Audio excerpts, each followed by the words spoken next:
How's it going, everyone? I'm VenomousStare. I'm bringing you an exciting game today between two guys on the Root team, a very good team that's been around since the beginning. Catz, of course, is the leader. Catz is from Peru. He's known for his creativity.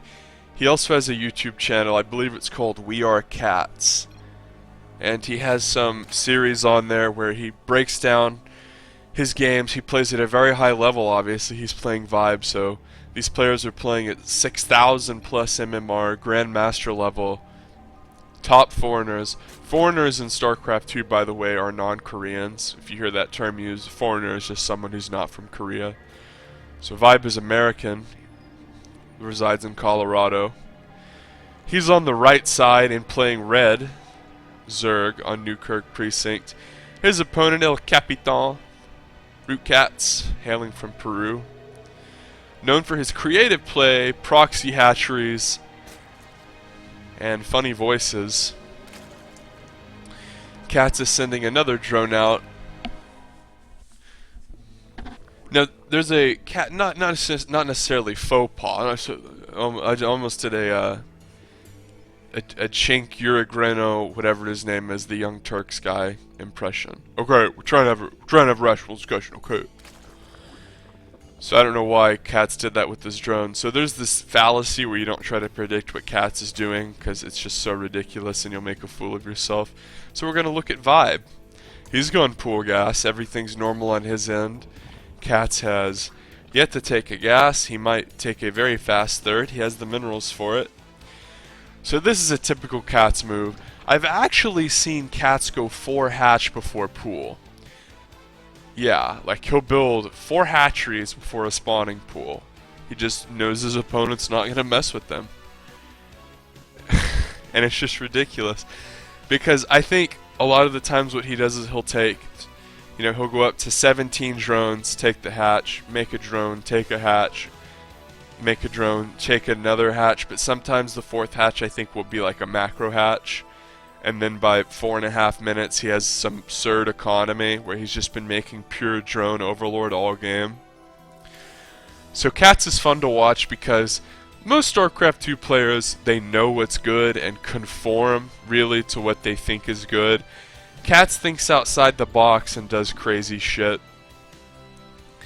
which oftentimes makes him lose games, and it's kind of like, well, I mean, why did Catz do that? Like right now, Vibe is going into Roach. Catz's base is being harassed. He already has Lings out and a Spine. So Catz is doing a good job defending. Not to say that those 2 Lings meant that he didn't know what he was doing, but Vibe is making more Lings, and it's going to be hard for Catz to defend this. He has a Roach Warren coming. He has double gas. And both players are about even in drones. 5 Roaches are coming for Vibe, so really, the advantage here for Vibe is his units, whereas Catz has the base advantage, although possibly not for long. Notice how much later Catz's Roach Warren was than Vibe. That was kind of the cost of making this early third.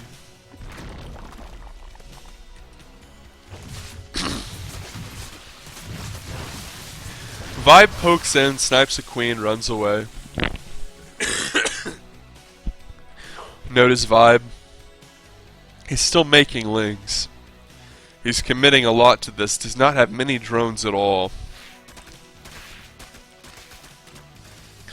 This is interesting. Notice that Catz has transferred a lot of his drones. He has like optimal saturation, 2 on gas, but he has a lot mining at his natural.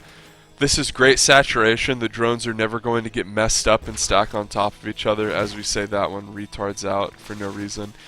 But this also means that Vibe is going to, whenever Vibe attacks, he's going to see how many drones Catz has and think, oh shit, I'm behind, because of how many drones Catz has. In other words, Catz has a lot of drones, more than Vibe has at his natural. But here we see Catz is having to pull drones to try to defend. And Root Vibe has a little bit of a unit advantage here. But Catz with pulled drones and queens is going to be able to hold, at least temporarily. But Vibe is going to snipe drones. 3 drones are just slaughtering, or 3 roaches are just slaughtering drones. Vibe is trying to run away. Catz has a creep tumor out here, so once he stabilizes, he can try to start spreading creep again. And he does. And both players are making drones. But Vibe is going to run in with Lings, and there is nothing here to defend. Catz had moved across the map, and suddenly both queens are going to die. They couldn't block the ramp in time. And this is really bad for Catz, because now he has nothing to inject with. As soon as he moved out across the map, Vibe ran into counterattack. It's hard to know in ZvZ whenever your opponent keeps making units and is committing to droning, because oftentimes you see that they're making units, but it's hard to deduce which units you're being attacked with and which ones they're hiding on the map, especially the longer the game goes. And as soon as Catz moved out, Vibe counterattacked, and he might throw salt in the wound here and kill some drones. Catz is actually still up in drones, but Vibe has taken a third base. Both players are pumping dutifully away. Drones, that is. Catz actually had excellent defense there. He defended with his roaches and microed his drones perfectly. Really didn't lose many at all. Remember, he lost a lot with the drone pull earlier. This is smart by Catz. He makes 4 Ravagers and then runs around and snipes Overlords. Really, a squad of 4 Ravagers can effectively snipe Overlords. 3 can cut it, but 4 really at the end of the day gets the job done perfectly. 3 is weird because sometimes one of the shots misses. And then the Overlord will move. 4, boom, quick clean kills every single time. This Overlord is being chased away by a 9 air range, I should say, queen.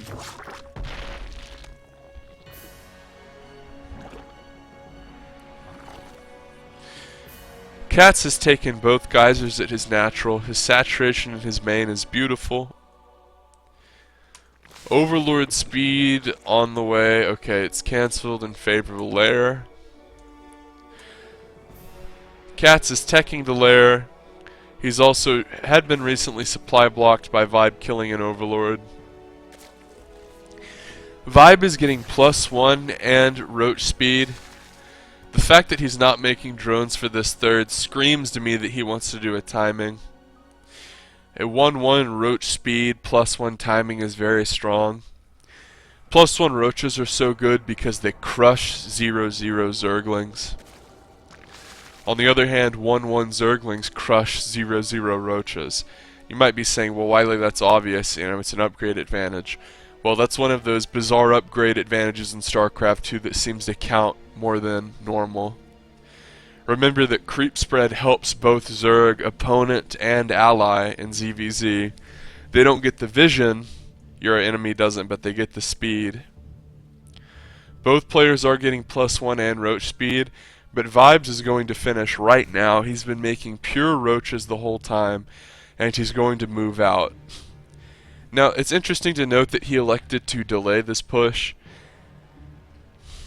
I casted a game where Scarlet did this push, and she pushed out and was right at the front door right when both upgrades finished, and that made the attack hit more sharply and harder. But as it stands, Vibe already has an upgrade advantage. He has speed and the roach +1. Catz has neither and less units. So Catz is going to be very hard pressed to rehold this third. Remember, he took this early on, and it was a big reason as to why he lost the game. So Catz can continuously throw up corrosive biles. He has a lot of Ravagers, and Vibe has to always be careful and dance back. So Catz has a good defender's comp, but my lord, Vibe has a lot of roaches. 41 roaches, over double what Catz has. And remember, eventually Catz can just say screw it, or no, Vibe can just say screw it and attack. These Overlords are in an odd position. They're always in favor of being corrosive biled. Vibe decides to make a few Ravagers of his own. Ooh, but suddenly Catz drops down the corrosive bile again, so Catz was at a numbers disadvantage, but microed very well with these Ravagers and played a good defensive game. and held out. Suddenly, if we go to upgrades, Catz is fine. He has +1 in speed of his own. Vibe choosing to move out after those upgrades finished as opposed to as they were about to finish might have cost him the game. Now, he didn't know for sure because it was a weird game, but hypothetically, if he knew that Catz's upgrades were not anywhere close, which is what they were, he should have moved out. But what I think is he thought that there was a chance that Catz could have had speed. And you never know, Catz could have been cutting drones and hiding roaches and going into speed quickly. It's that's the thing, is we had complete information and Vibe didn't. Notice how Vibe already has a beautiful third base saturation up. So the point that I'm making is that if Catz had had speed finished before Vibe, and Vibe had his army caught off guard, and Vibe did not have speed while Catz did have speed, he could have lost his whole army whenever his push was weak. Because you never want to attack as your upgrades are about to finish. It's a very razor's edge type thing. In a perfect world, yeah, Vibe wanted to be right here when both upgrades finished.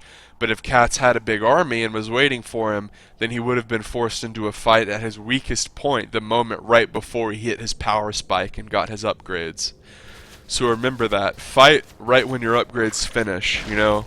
Like, let them finish. Like, metamorphosis complete, then attack. A little bit of a fungal going down there as Vibe's going to lose a few roaches. The moments when infestors are most dangerous is right at the moment when they're revealed, when your opponent's not preemptively splitting. Nice fungal goes down there, lots of corrosive bio. Ooh, Vibe's forces get massacred there, but we see a full-on frontal assault coming down here.